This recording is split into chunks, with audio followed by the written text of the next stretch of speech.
Club nights, hip hop steps. పూర్తి వివరాలకు చదవండి రేపటి సాక్షి దినపత్రిక. డిప్యూటీ సీఎం పవన్ కళ్యాణ్ పై మండిపడ్డారు మాజీ మంత్రి పేర్ని నాని. ఉడత ఊపులకు భయపడేవారెవరూ లేరన్నారు. కిరాయి మనుషుల్ని ఇళ్ల మీదకు పంపిస్తే భయపడేది లేదన్నారు.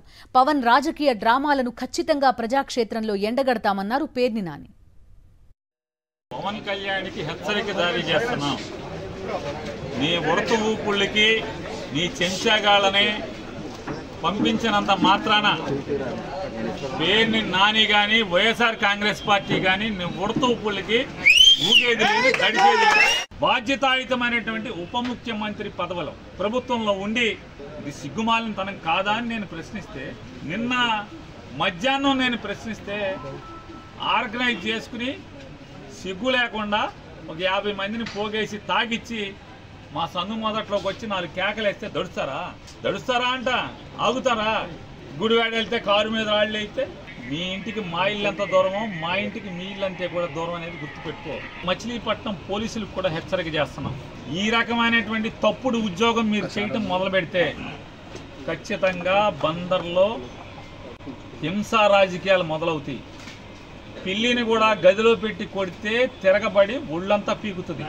మేము శాంతి కాముకులమే అవ్వచ్చు, అయినంత మాత్రాన ఈ రకంగా ఇళ్ల మీదకి రౌడీల్ని, కిరాయి మనుషుల్ని, తాగుబోతుల్ని తాగిచ్చి పంపించే పరిస్థితి వస్తే నీకు 50 మంది ఉంటే మా దగ్గర వందల వేల సంఖ్యలో ఉంటారు.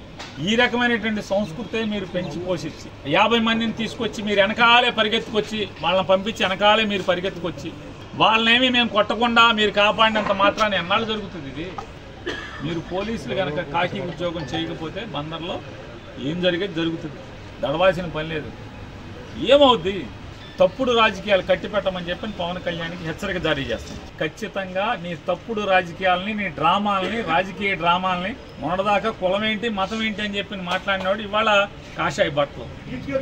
కులం అయిపోయింది, కాషాయ బట్టలు. దేనికి కాషాయ బట్టలు? ఎవరిని మోసాలు?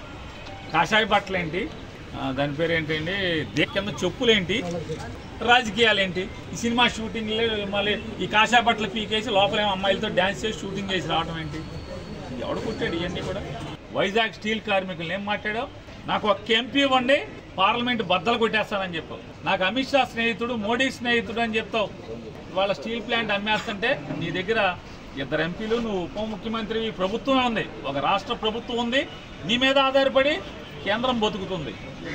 కానీ నువ్వు కానీ చంద్రబాబు నాయుడు గారు కానీ మీ ఇద్దరు స్టీల్ ప్లాంట్ ఊసెత్తుతున్నారా, మాట్లాడుతున్నారా? ఆటికి చేసుకోండి ప్రాయశ్చిత్తాలు. పాపాలు చేశారు కదా, స్టీల్ ప్లాంట్ కాపాడుతానని సొల్లు కబుర్లు చెప్పారు కదా, ఆటికి ప్రాయశ్చిత్తం చేసుకోండి.